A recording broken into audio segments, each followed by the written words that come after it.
So, the thought of a farewell was like, I don't know that I want this to happen. I was like, I really just want to kind of like disappear. I don't know. It feels like it's like you're attending your own funeral or something. Today on the Grace and Film podcast, we are joined by someone whose name has become synonymous with ballet, Misty Copeland. Misty made history as the first African-American woman to be promoted to principal dancer at American Ballet Theatre in its 75-year history. She's not only a trailblazer on stage, but also an author, an advocate, and a role model who has redefined what it means to belong in classical ballet. This October, she will take her farewell bow at ABT's Fall Gala, marking the end of an extraordinary chapter and the beginning of a new one. In our conversation, Misty opens up about what this farewell performance means to her, the 5 years she spent away from the stage, and the untold moments that shaped her remarkable career. We are so honoured to welcome Misty Copeland. Let's dive in. This podcast is an extension of our app, Grace and Form, where we bring ballet classes and ballet-inspired movement practices to you from beginner to pro, so everybody and everybody can experience our love of dance in their own home. Absolutely, and we want to share everything that makes us feel amazing with you, and you don't even need a studio, and that's what's so wonderful about it. You can feel good anywhere. So download the app, get a 7-day free trial, come move with me and Indy and some of our wonderful guests and incredible teachers. We can't wait to see you. Misty Copeland. Huh? Welcome to the Grace and Form podcast. We're so excited to have you on. Thank you. I'm so excited too. Woof. So we're going to jump right in. We wanted to ask you, you're preparing for your farewell performance at the ABT Fall Gala this October, and we wanted to know what this milestone means to you. It's been interesting thinking about what a retirement or farewell would look like at ABT, because I just don't like them. Like, in all honesty, like I remember I don't know. It feels like it's like you're attending your own funeral or something. And, Totally.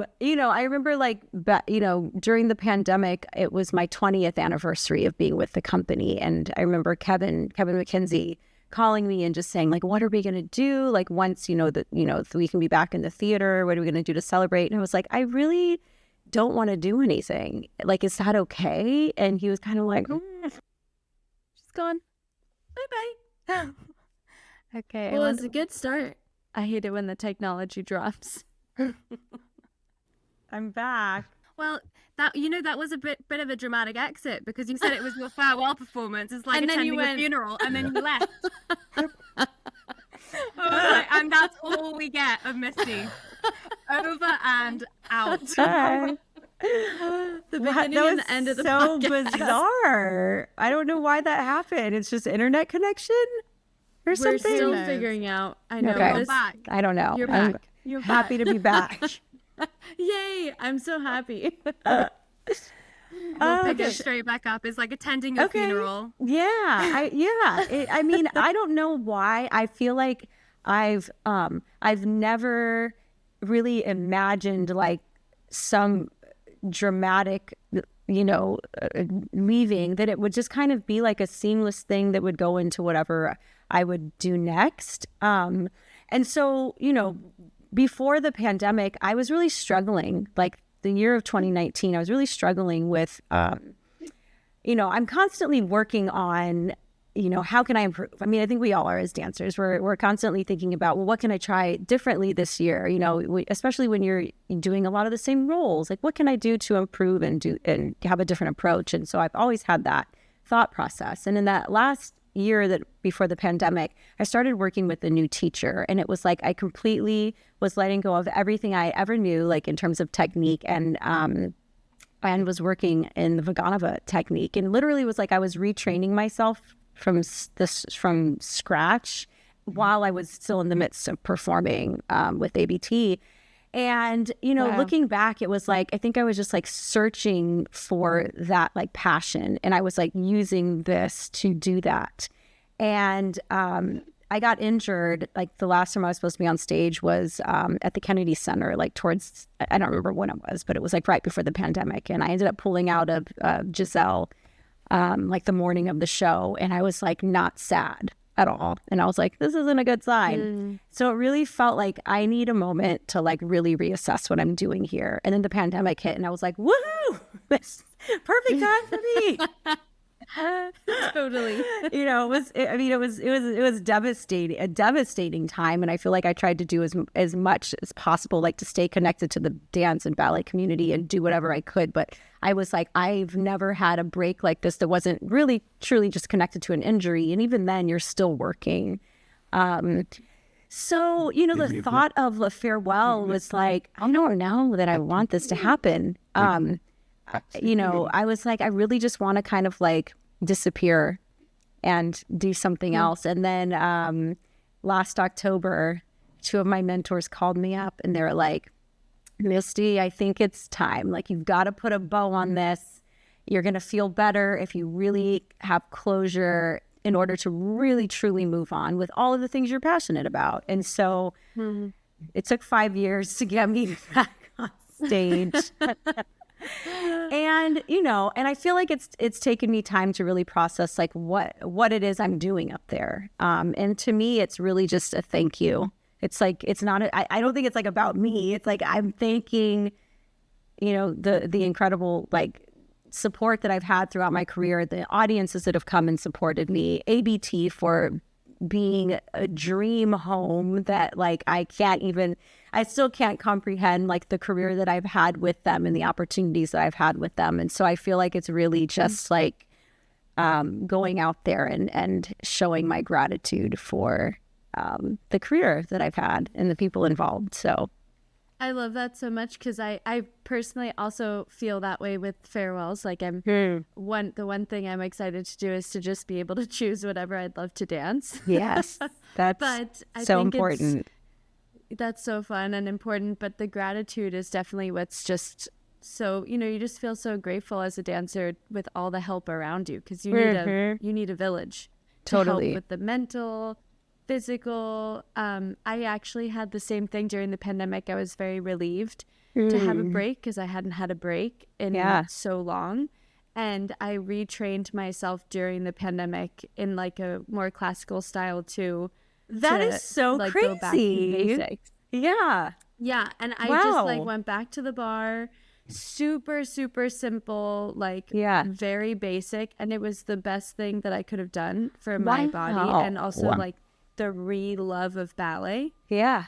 Because it's, you know, it's not that it fades, but it just sometimes gets a little dimmed, you know, with circumstances. So totally. But I'm so excited for your performance. Thank you. I can't wait. Thank you.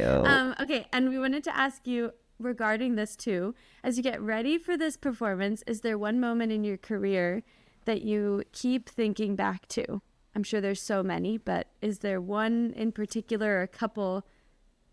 You know what's so interesting is, you know, that now that I've been back in rehearsals, I think it's been like 3 weeks now that I've been back at ABT. And I mean, I don't know many people anymore in the company. Like, it's been a while.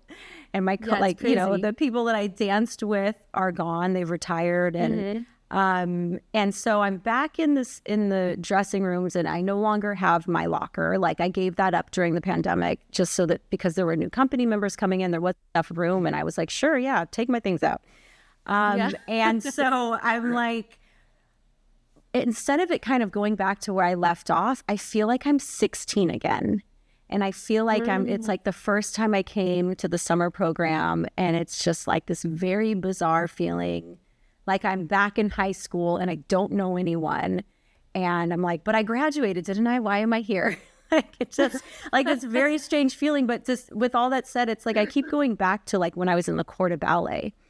Like the thoughts and kind of like memories. And I think that everything that I've been thinking about is really like the relationships, you know, that I'm kind of like mourning now. Even though a lot of those relationships, like those dancers left like some time ago, but you're so focused on your career and you're still in it. And to think about kind of stepping out of that now, it's like, oh, all of these beautiful relationships that I've built throughout my career, that people keep asking me, like, what are you going to miss? And it's those things, traveling the world with your best friends and getting to do like some really incredible things, and then going on stage and experiencing these very like intimate, vulnerable moments of performance. And I think about being on the stage in like Swan Lake in the Corps de Ballet, or in La Bayadere in the Corps de Ballet, and this camaraderie, so much that we don't hear about, depicted in like film and media. But like, I think about being like, I was always the shortest, so I was always a girl in the front, and being in so much pain, and your butt's cramping, and you've got sweat dripping in your eye, and you can't do anything about it. And then I remember like some of the taller girls in the back, and they'd start very quietly humming, and it would like trickle down to the front, and it was like to keep our mind off of the pain, but it was like we were all connected. It was like these little moments like that are what keep coming up in this time of like being back in it. That's really cool and really special. That's so and very cool. Interesting too. Yeah, I mean, it's such a special thing to go back to the beginning and then have all those things relived in your memory. We have those too. Obviously, going back in the Corps, we have all those little memories of like people talking on the stage to help each other through it. One of my close friends, Sarah Adams, we were in PC2, and we were the small girls, piano concerto number 2, for City Ballet. And we'd be on the side of the stage, and she would just whisper behind me, or I would whisper behind her and go, wide back, because we would be, our shoulders would be like cramping. I love that. I'm like gonna cry. It's like, it's so special. And I feel like, in so many of the things that I'm doing, like, and have been doing outside of ABT and my performance career, it's like trying to give people another narrative and another perspective of what it is to be a part of what we do. Like we've heard the same old tropes and the black swans and the turning points and all of that. Oh yeah. And it's like, but there's so many other aspects, and there's so many other experiences to being a part of this incredible field and career. And I love hearing stories like that, because that's such a big part of it. Yeah. Yeah. I couldn't agree more. I think it's the most special thing to have our family with our friends that have, you've grown up with them from, like you say, you're 16. It's so young. Yeah. And you crazy. just go through life. It's crazy. I know. So cool. Okay. So just to continue with this farewell, it's of course the culmination of so many chapters, but we wanted to go back to where it all began and just ask kind of a funky question. Do you have any sound, smell, or small details that take you right back to those early days learning ballet in the Boys and Girls Club? Oh, wow. Way back. Yeah, I'm like, we're going way back. I think about at the Boys and Girls Club, it was like this misfit group, like, of characters. And I think about just like these very odd choices that people like and what they wore, because there was no, like, it wasn't like a professional school by any means, It was an opportunity for local kids in the community that attend the Boys and Girls Club to experience a free ballet class and see if they're interested, see if there was any talent there. And then the teacher who was teaching was going to bring those kids into her school on scholarship. So we were just kind of told to like show up, and I was wearing my PE clothes, like my gym clothes. So I was in like, shorts and a t-shirt and socks. And I just remember like some of these little girls in these like almost looked like wrestling like onesies, like these weird, where it was kind of like just these kids that had no concept of what ballet was. And it was like, well, I'm going to just wear like the tightest thing I can find. I feel like my visual memory is just like this group of kids through different colors, different body shapes and sizes, and all just wearing like crazy stuff, dancing on a basketball court. And we must have looked crazy. That's amazing. Such a cool community. Yeah. For those of you who don't know, obviously, I think that your remarkable story is something that many people do know. But for those who don't, can you share a little bit about how ballet first entered your life? Yeah. So, I mean, I had a love of music from a young age. Like my mom actually danced, nothing like, on our level of like ballet or anything, but she was a professional cheerleader for the Kansas City Chiefs football team. Cool. I know, it's like so random. I was born in Kansas City, Missouri. She grew up dancing like ballet, tap, jazz, but wasn't really that into it. But she loved sports and she loved football. And her mom, like that was like their thing that they bonded over. And so they were like, well, what if you auditioned for the cheerleading? Then we could like be there and watch the games. And so that was like their whole thing. So she was like, I think one of the youngest to like get accepted. She was really talented and like flexible, and she'd kick her legs up high. And so anyway, so she did that because of her love of football. But so we moved to California when I was 2 years old, and she was always dancing around the house. Like there was always music playing, and that became like this really safe space for me. I was really shy. I'm the fourth of 6 kids in my family, and it became like this way of escape and expression. And when I couldn't speak and didn't like know how to verbalize what I was experiencing, movement was always that thing. So by the time I was like 12 and a half years old, I decided, with no experience, I mean, I was never a part of any organized sports. I didn't play any sports. I didn't do anything. I was so terrified to step outside of my comfort zone. But for some reason at 12, I decided I would audition for the captain position of my school's dance team. With all these kids, I mean, all these kids were in dance classes, and I was like, I'm ready. And my family was like, do you understand what this means? Like, you have to get up in front of people and you have to perform. And I was like, yeah, I think I can do it. So I choreographed my own dance to George Michael's I Want Your Sex at 12. Amazing. I'm like, why? How did anyone let me do this?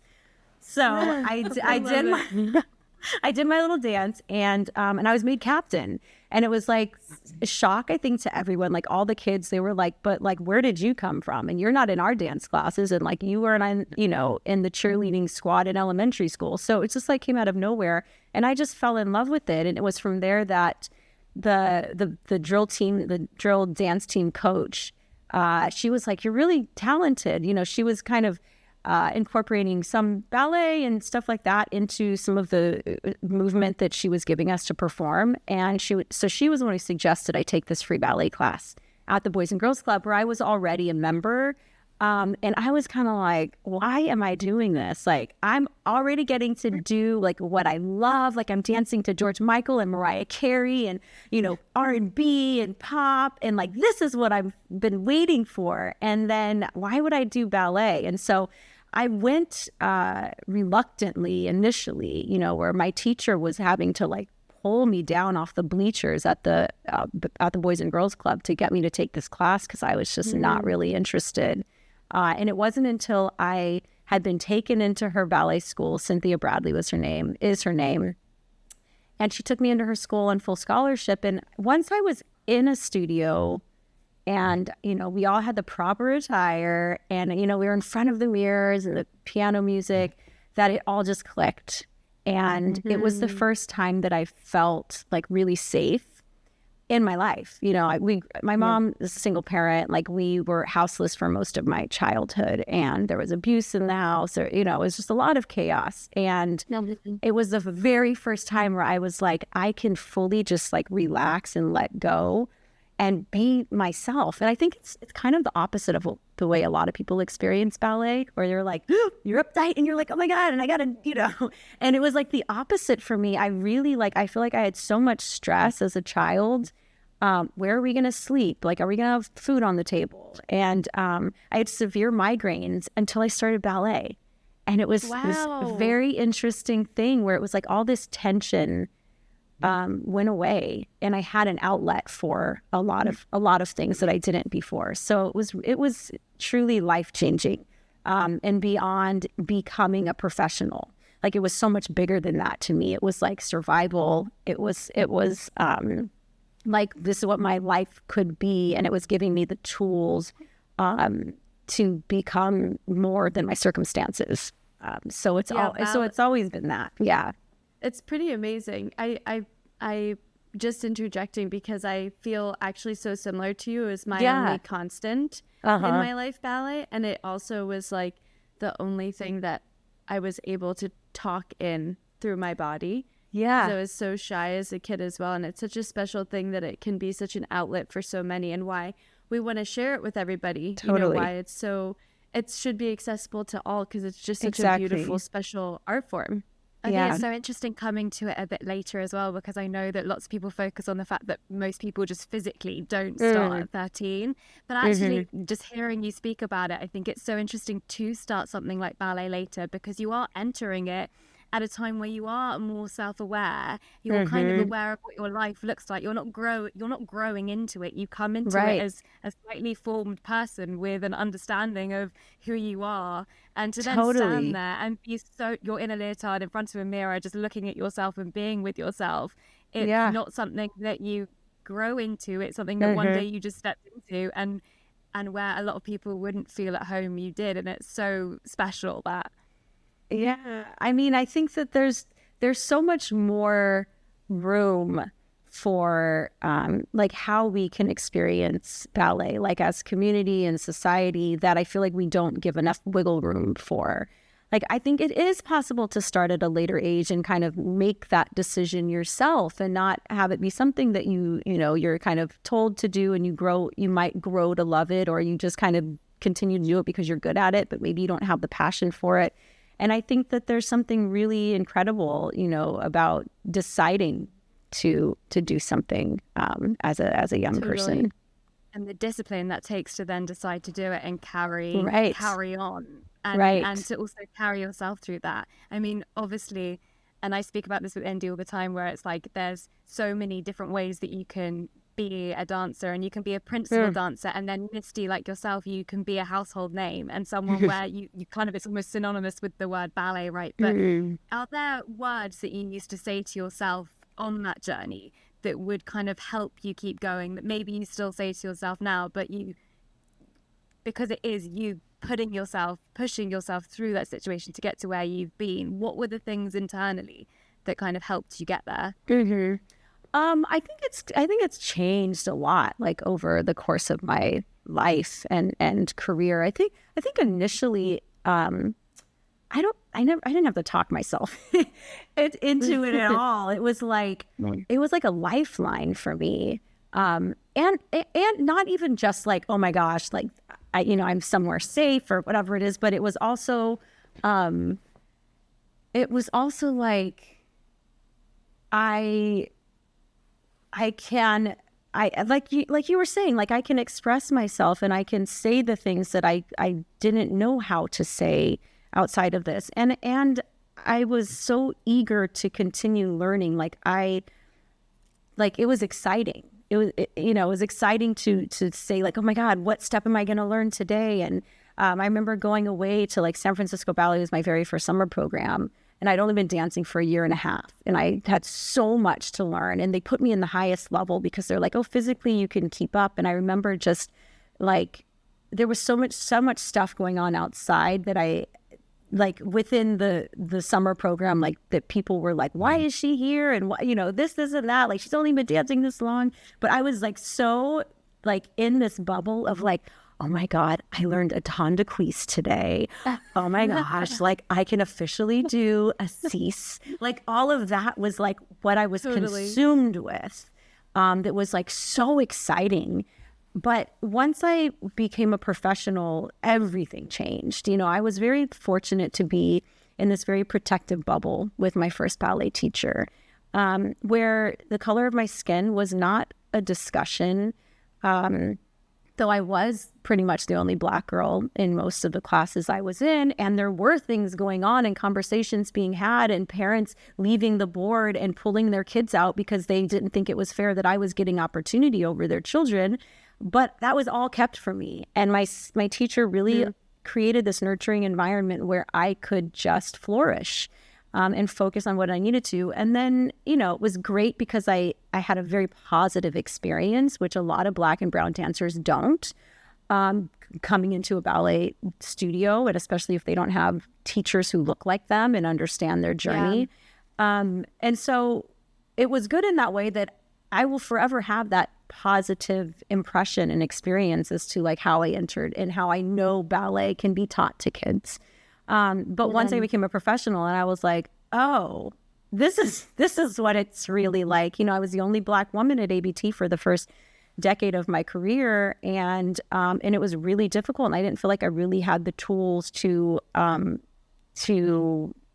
navigate, you know, that space. And so the narrative in my head definitely changed once I became a professional, and it became more about how am I carrying like this lineage of Black dancers, or how am I educating people? Like it became a bigger purpose for me, that it wasn't just about me and kind of making my way up the ranks or surviving in the company, but how can I make the most out of this once in a lifetime opportunity, like being a Black woman in this company. And I remember saying to myself, like, I don't know if I will ever see another come into the company in my lifetime or in my career while I'm still dancing. And so that was a lot of motivation for me to make my community proud, I guess, and do the most that I could and the best that I could, and you know, share in our history that's not documented, you know, that Black and brown women have contributed to this art form for generations. And so, it just became a different purpose outside of being happy I learned a ton de cuisse. Yeah. Amazing. That's so special. I mean, it's amazing must have been an amazing kind of way to enter this, you know, crazy world of ballet. And open so many doors for so many people, which is just so special. Thank you. So important. So important. Okay, I wanted to ask you about this. We looked up this famous clip of yours, Misty, Take a Bow. And speaking of like breaking the barriers, so the breaking of the barrier, the 75th year barrier at ABT, it was everywhere online. And we wanted to know how that moment felt for you, because it's such a special clip. Oh, you know, it was extremely emotional just because, you know, as we've been talking about, it's like the community. Like, you know, promotions are going to happen. Like, I'm sure you guys know that at like City Ballet, there's like certain times when it kind of comes around. And so we knew like the company meeting was going to happen. And then there were promotions that happened before that moment with core members that were promoted to soloist. And, you know, it's like I kind of thought it would happen because I had performed like every principal role that season for the first time. And so you like assume, and I'm like, I'm 32, like, come on, it's gonna happen like this year. Totally.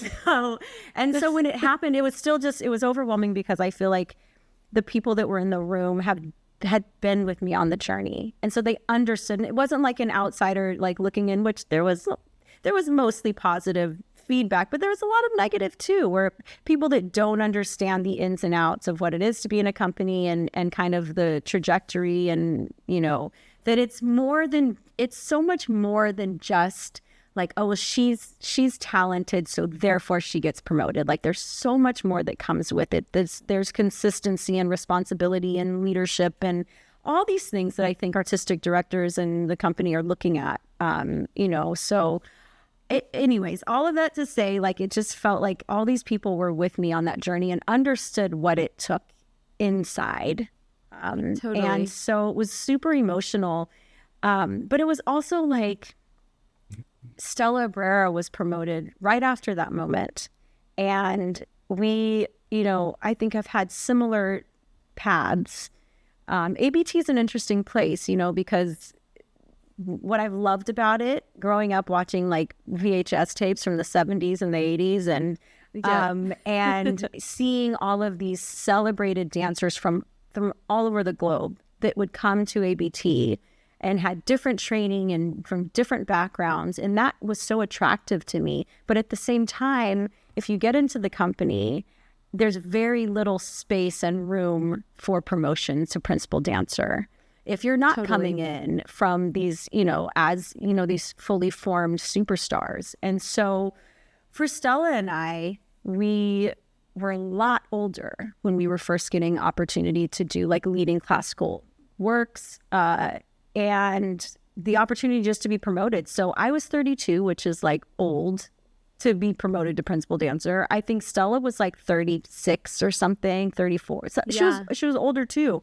And we were both, you know, she's the first Filipino woman and I was the first Black woman. And so it was like, it was such a proud moment. And for Kevin to put her last, it was just like, like, if, you know, for her promotion to be announced last, it was like Queen Bee Mama is getting her moment. Totally. But to share in that moment together and to be promoted right before her, like it was really special for the company, for their history. I think for the other dancers in the company to see like what could be and what was possible. And I think it kind of was the start of opening up opportunity for homegrown dancers, I think, with mine and Stella's promotions. And it's a completely different company now. You know, it's been, I think, I don't know how long, it's been almost 10 years since our promotion, and it's a very different company. Yeah.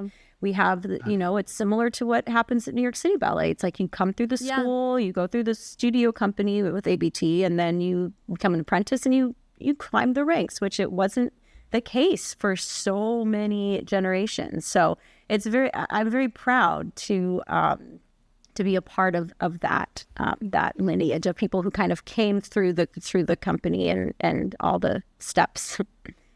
I think that's one of the reasons I found that clip so special, because there are those moments where you can just see that, like, you know, a band of people have the same energy, which is just that they share in someone else's delight. It's like it's such a lovely thing to see in any sort of business, but like in a dance company, when everybody's just so delighted for someone else and they can feel and they know. And so that clip, I think it went around and people rewatched it and felt that joy for you. But it's so special to know more about it, and also kind of knowing that it was later on in your career. Another thing that, you know, it's so good to see these stories where it's just not the absolute standard. Like I always think about it like, oh, you know, you're supposed to get married at this age, have a baby at this, all these things that we start to tell ourselves. And it's so great for dancers to know at every stage that it can be different and that you're not limited. And that was just like another moment that was so special that people got to share in.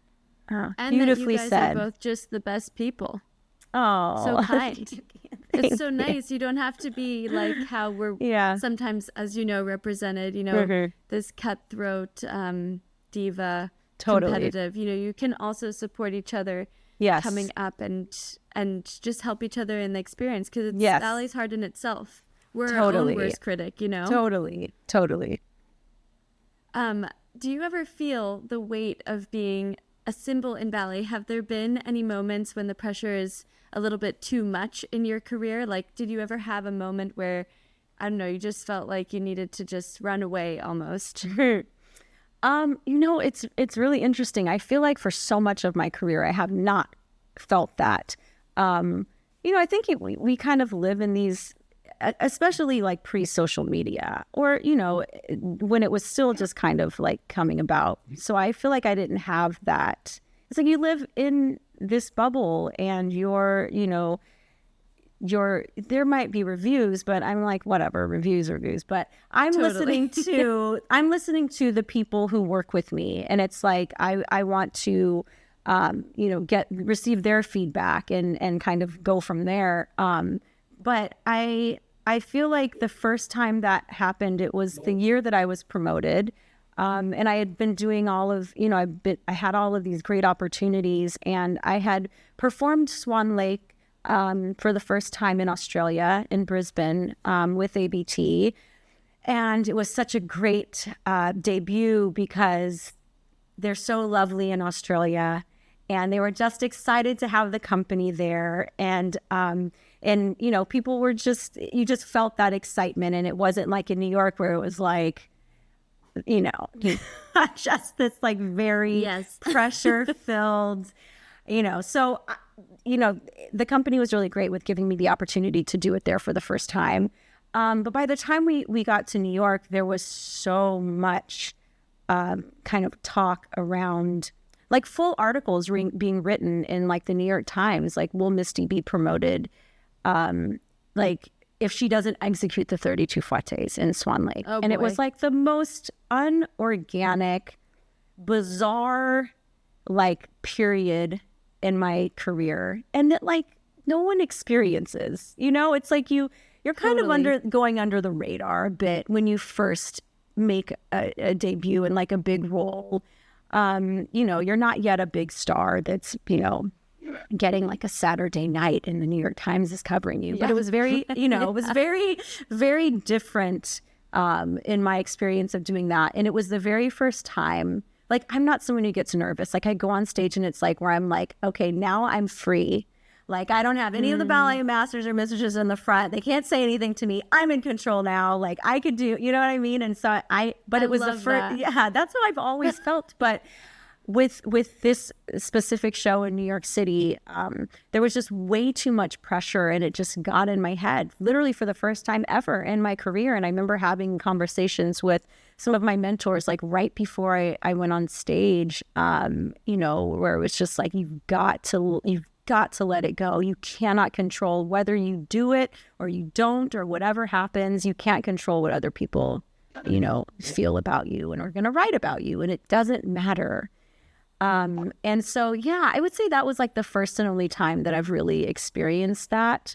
And, you know, it's really like Swan Lake is just such like a double-edged sword. It was like, I never imagined it was a role I would dance. Like it was completely out of sight, out of mind, because we're told as Black people, like, that's not a role for you. And that's not a role you will ever do. And I remember Raven Wilkinson, was a mentor of mine, and she danced with the Ballet Rouge. She's the first Black woman to ever dance in the company. And I remember her saying it. She was like, I didn't think I would ever see a Black woman do this role in my lifetime, like the full ballet. And so that was in the back of my mind as well. So it's, you know, approaching this role, it's like, do I deserve this? Should I be doing this? Like, so it was just like so complicated, and so much pressure, you know. But the last time I performed it was in at Wolf Trap, and it was like the summer 2019, I think it was in the summer, and it was like one of the best performances I've ever had. And it was like I just let go of all the crap, and I'd been rehearsing the 32 fouettes, and then I told my partner before the third act, I'm going to be coming out of this wing, so you got to figure something out. In your menage, you're leaving from stage left, downstage, but I want to come in from that wing and do a PK menage. And he was like, huh? I love But we worked it out. And I felt, and everyone was like, wait, because, you know, like a bar before you start, the ballerina comes out and they start to prepare, but I didn't come out. And I think everyone was like, she left. She fled. She's done. And then I came like coming out of the downstage, right, you know, in this big piqué menage. And I felt so good just about the decision where I was like, you know, I've been going back and forth just about like the story. Like, what is the story? What does this step mean? Every step has words behind it and a meaning and a purpose. And it's to create this whirlwind for Prince Siegfried. It's the very last moment that he's going to be completely like confused about who is Odette, who is Odile. And that's the whole point of it, is to create this kind of like this commotion. And it doesn't matter, you know. Anyway, so all I can say is I'm happy I will never do a Swan Lake again. I really love the piqué menage. I have to say, like, I think it's almost, I know it's, you know, what we're taught is the 32 fouettes, but somehow this piqué menage, like you're saying, this whirlwind, it kind of, you kind of see it more because you just, you're moving across the whole stage and it's so exciting. Yeah. I've seen a couple ballerinas do it and I'm like, I love this. It is cool. I mean, I think it's the original choreography. There was one ballerina and I cannot, it's the original choreography and I can't remember who it was, a famous ballerina that was really good at fouettes, and she started them and it became the norm to do in Swan Lake.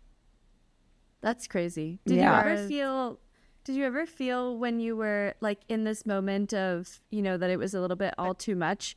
did you ever feel like, what were the tools that you had to be able to kind of let go of that self-doubt almost, or, you know, not feeling enough? I personally go through that a lot as a principal dancer. And, you know, in my own way, and I'm my own worst like enemy with my mind. So I do personally like a lot of meditation, which helps, but sometimes it creeps in.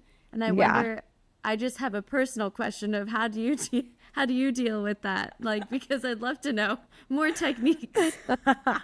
To me, the more I'm actually like speaking the words out, like in processing them, like the less weight they hold. And so, you know, all of the mentors in my life, whether it's, you know, my husband has been key throughout my whole career. And just being able to like talk through things. I think the more that you kind of hold them in, they just like hold so much more importance and value than they should. And it's like anything, the more you practice, the more you talk about it, the more you kind of talk it through, I think that then it's just not as big. And that, that's been like key throughout my career, is just like, as much as I don't like to speak, it's like, just say all the things you're thinking, whether they're the insecurities you have, even just saying them out loud, it like kills it, you know? Ooh, I'm gonna practice this. I'm finally debuting theme and variations, which I'm so excited about. And I have one show.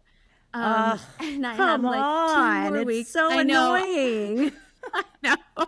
I'm like, oh boy, all this pressure for the You've one worked show. your whole life for this one show. Totally. So I'm gonna practice that, because I'm feeling like I almost like have this weird superstition where like if I say it, it's gonna be reality. Right. And it's absolutely not. It's actually the opposite. The energy is being like, that's how I feel too, pushed out. So thank you for that, because I'm going to take that into tomorrow. I'm so excited for you. Yay. I'm so sad I'm not going to see it. I know. But for the next one, because it's not Next just time. one. It's one of many. There It's will one be of many. more. My first. Yeah, your first. Saslu, you want to go through this next little bit that we were curious about as well? Yeah, you know, it's so funny I was just thinking about holding things in the body. One of the things that I went through when I was going through this transition of dancing to then deciding that probably the injuries I was getting were telling me that it wasn't something that I should continue doing, was sitting with myself as someone who had been very active and suddenly wasn't. I was injured.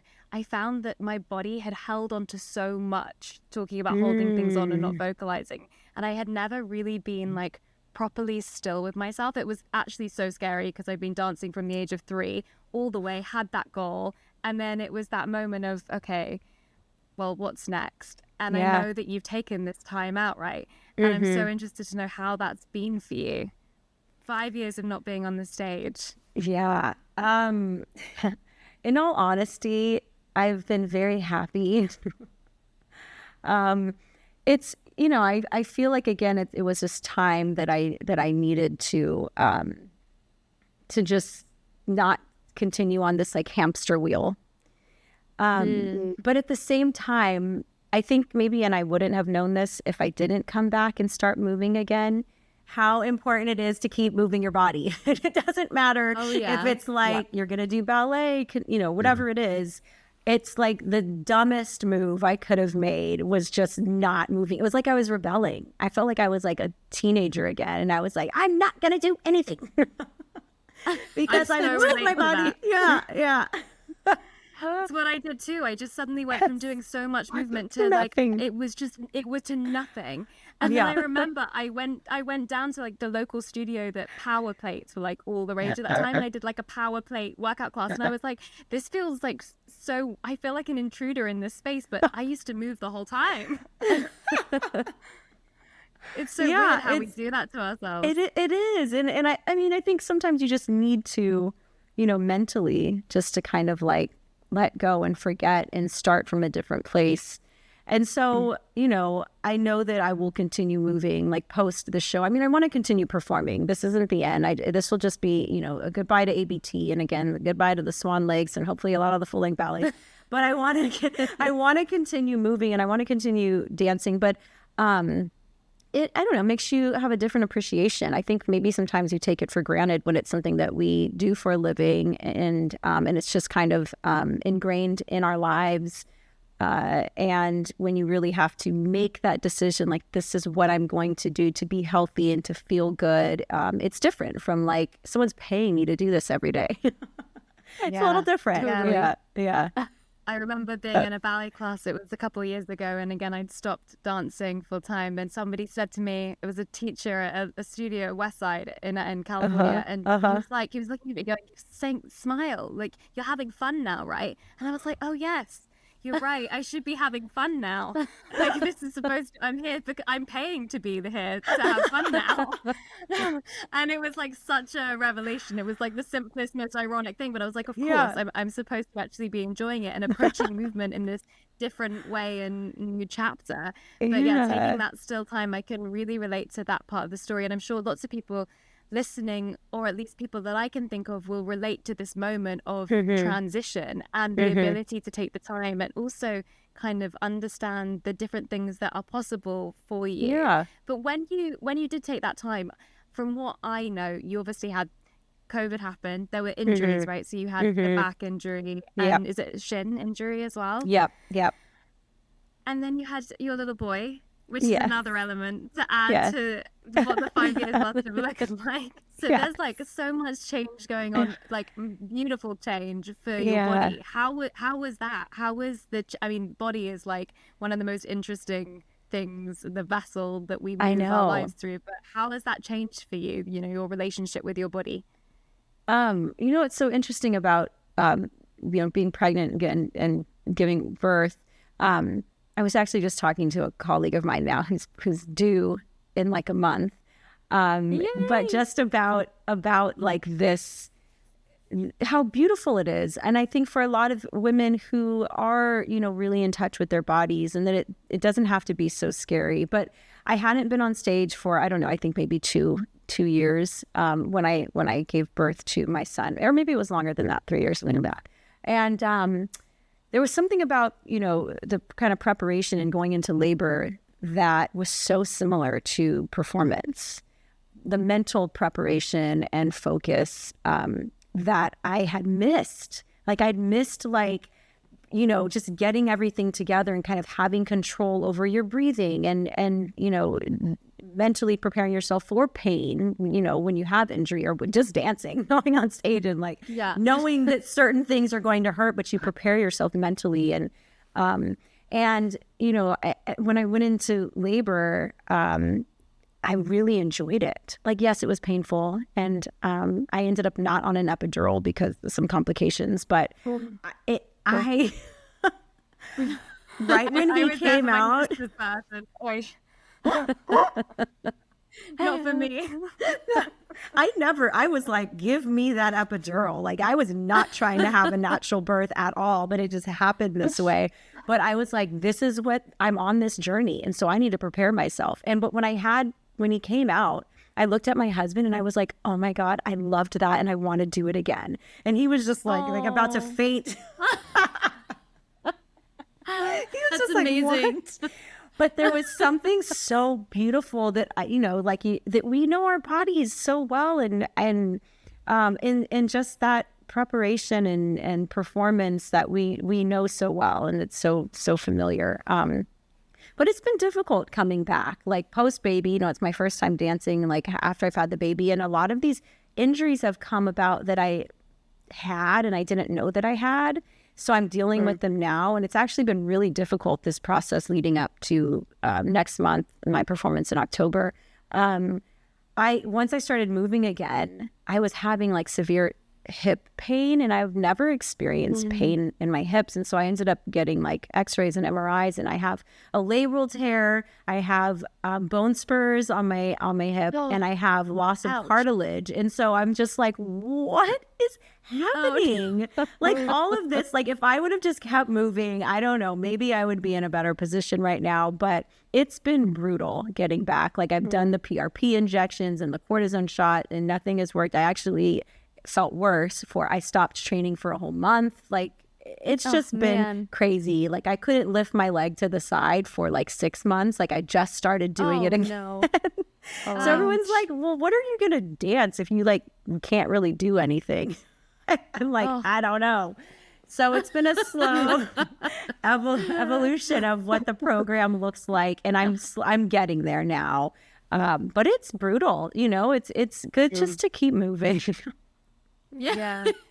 Totally. But also coming back after that time, like Yeah. I even think now if I stub my toe, it hurts more than it. Like I want to cry. Whereas Totally. before, you know, it's funny how our pain thresholds do change and adapt. And then coming back to something. But I mean, you've put yourself in an incredibly difficult position going 5 years and then coming back. But it sounds like that's what you've done your entire career and you've nailed it. So you're going to be great. Yeah, you're gonna be amazing. You're going to be amazing. But I can only imagine. I mean, particularly with the shin, when I was hearing that you then you went and had a surgery on that didn't work out. Injury was most of my relationship with dance in the end, so I understand like what that disappointment feels like. How did you deal with that? Because for me, when I heard that happened for you, I imagined that on the other side of surgery was a pain-free way of performing for you, and it didn't work.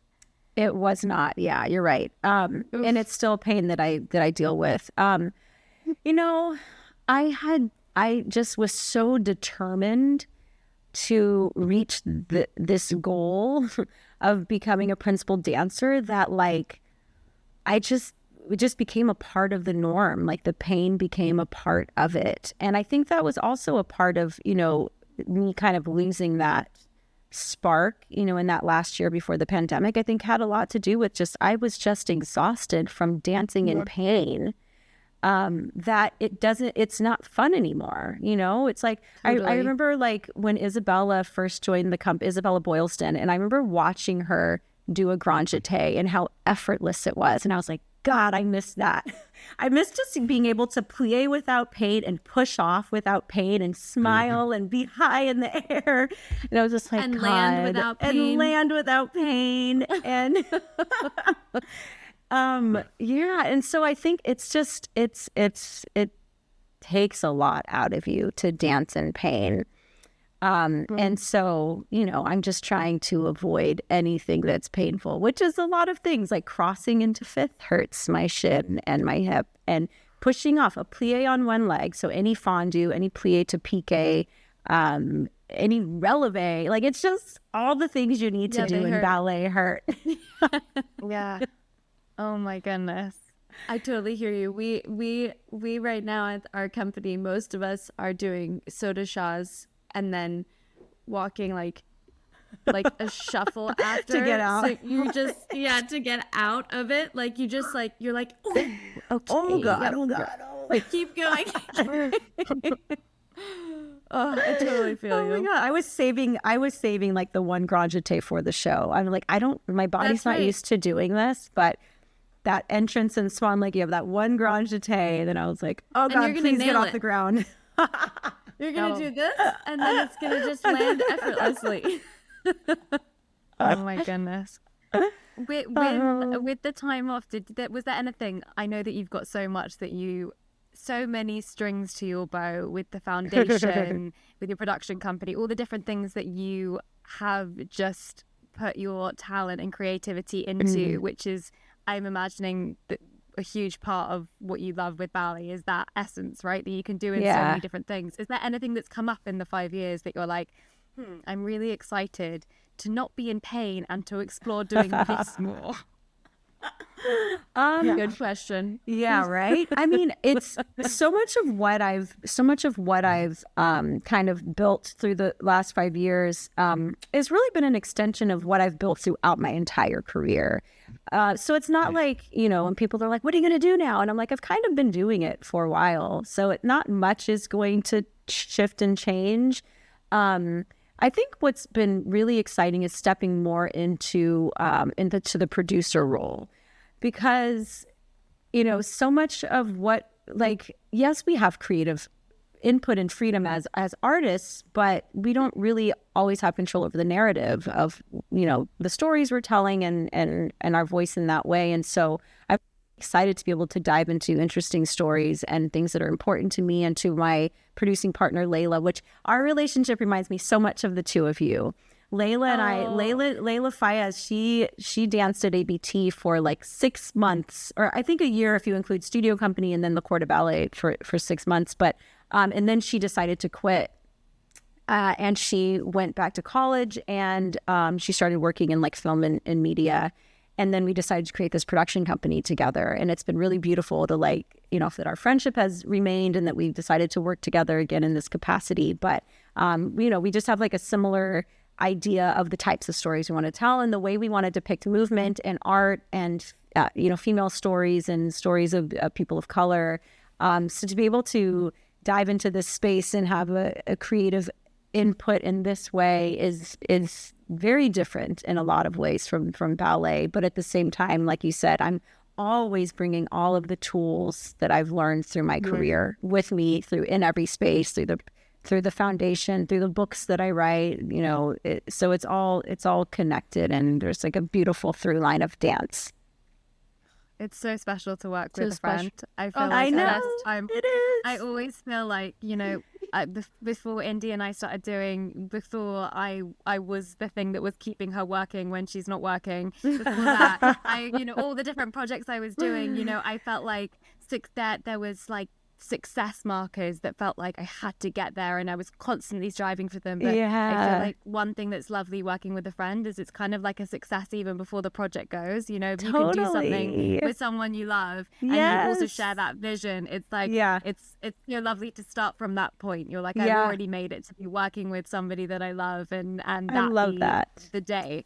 Yes, it's the best. It's beautiful. My favorite thing. Yeah, I love it.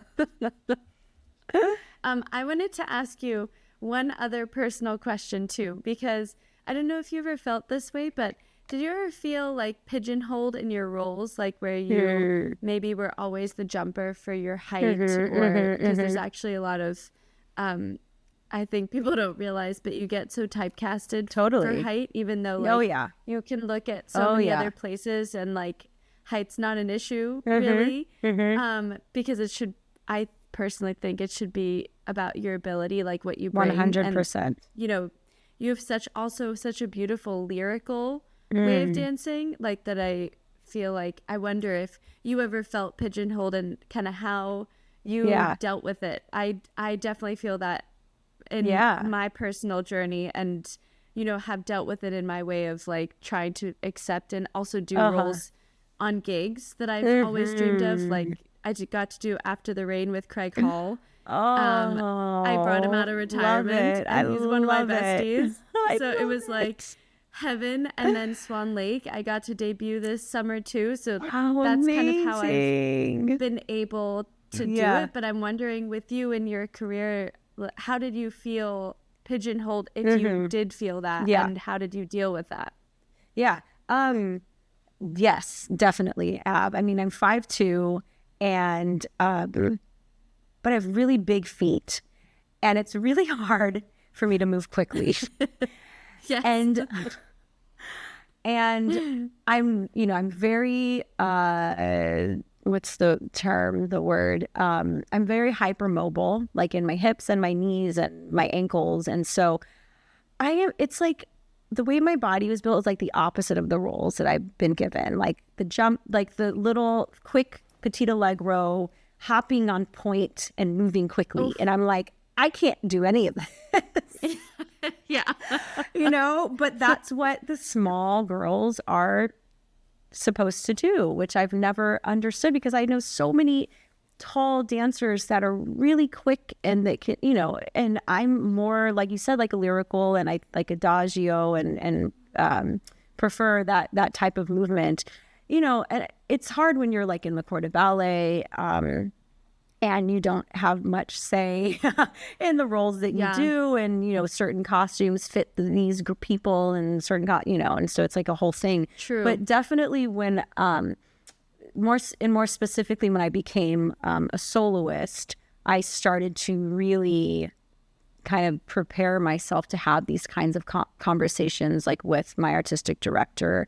I think more specifically to, I was always casted in like the leading roles in the contemporary works. Like from the moment I was like an apprentice in the company. Like I remember doing the lead in Mark Morris's Gong, like opposite like Julie Kent and Susan Jaffe and like all these big ballerinas. And I was like, what is happening? Yeah. But when a lot of the contemporary choreographers came in, they have more say. They come in and they watch class or whatever it is, a workshop, and they're like, no, I want that dancer. It doesn't matter if they have a name or not. But when it comes to the classical works, it's like, who's going to sell who's going to sell the house or whatever, who do people know? And so I was never really given a lot of opportunity in the classical roles. And so I really had to fight for that. Where it was kind of like, well, she's on stage all the time, but I was like, but I'm not a contemporary dancer. Like I trained in ballet. Like I don't know this. Like this is what I want to be doing. And so, I just really developed a rapport with Kevin McKenzie, and really going in there and not complaining and saying like, demanding roles, but what do I need to do? Like, what do I need to work on? What do I need to improve to be able to get this opportunity? Like, this is what I love, like, and kind of having that approach, which I watched throughout my career, like different dancers and the things that worked and didn't work. And I learned how to navigate, I think, by observing, in that way. So many of the dancers would go in there and cry and say, well, this person shouldn't be doing this and I should be doing this, and and it was like, oh, I'm not going to do that. That doesn't work. Totally. And so, just really, being confident and having ownership over like the dancer that I wanted to be and the opportunities that I wanted to get, and being as mature as I possibly could at, 23, and so young, which is hard. Which is hard, especially when you also like are very passionate about what you want to be doing. Right. Yeah. But that's such a great way I feel like that's such a good thing for people and myself to hear, that to use your voice, of course, is very important.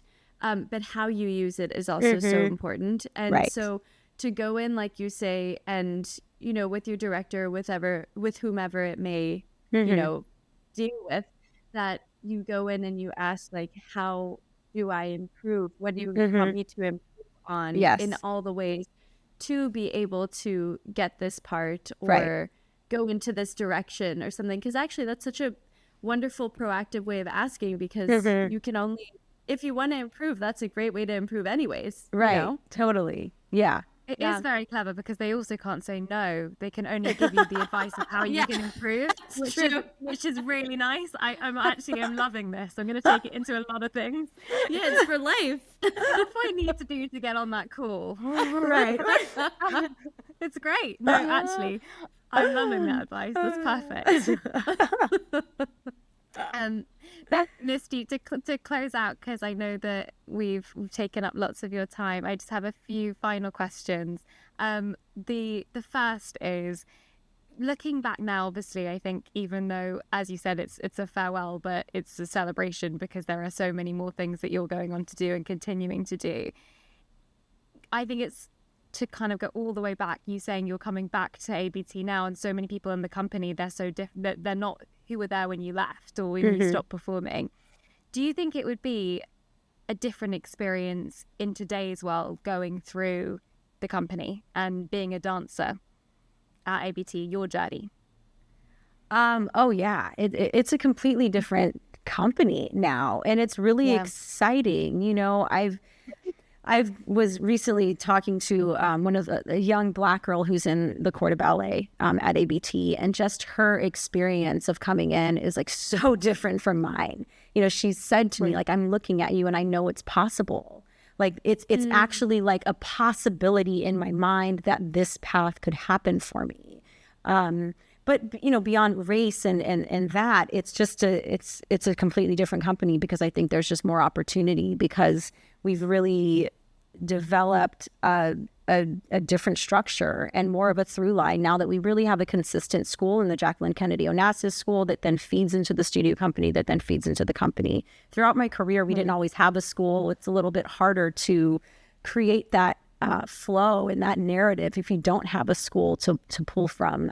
So it's to me, like, this is a true representation, I think, of maybe what the goal initially was for the company, and really to see American homegrown dancers come in. And so it's really exciting. Oh, it's so fun to go back and also see a new group of dancers, but who your path, you have really affected how their experience will be. And stepping on that stage, farewell to ABT. For those who are listening and who won't be in the theatre, what do you hope, going back to the body and the way that we can express things there, what do you hope that kind of final bow will express that words never could? I think joy and gratitude, and I don't know. I think in looking back, you know, having this kind of retrospective during this time, I just feel so honored to be a part of this history and this legacy, not just at ABT, but in ballet in general. You know, it's something that drew me to it from the beginning. I think to be able to be a part of something that's bigger than you and to be a part of this incredible history is so amazing and so special. And so I'm just so grateful and so honored to have had the journey that I've had and to have had the career that I've had. And it's because of ballet. Like, ballet gave me these opportunities, and I'm forever grateful. Yeah. Misty, thank you so much for coming on the podcast and being so open and so many wise words. Yeah, you're just a pleasure. Oh, I love you guys. This is so much fun. We love you. It's Super yes. Thank you for listening to the Grace and Form podcast. This episode was produced by Indiana Woodward, Megan Elsie McNally, and me, Saskia Gregson-Williams, and edited by Megan Elsie McNally. This season of the podcast was sponsored by our partners at Discount Dance. If you're really loving the show, it would be wonderful if you take a moment to rate and review us. It helps other ballet lovers find our pod and lets us bring you even more episodes. And of course, don't forget to subscribe. Have thoughts, questions, or topics you'd like us to explore? You can find us on all social media platforms as Grace and Form Studio. Drop us a message. If this episode has got you itching to move, oh, do we have the app for you. Download the Grace and Form app today and start your 7-day free trial. Whether you're a seasoned dancer or just starting out, there are ballet classes and dance-inspired workouts for everyone, no matter the level. Come join our community of dance lovers and experience the joy of movement for yourself. Again, thank you so much for listening, and until next time, take a deep breath in, be gentle with yourself, and always keep moving forward.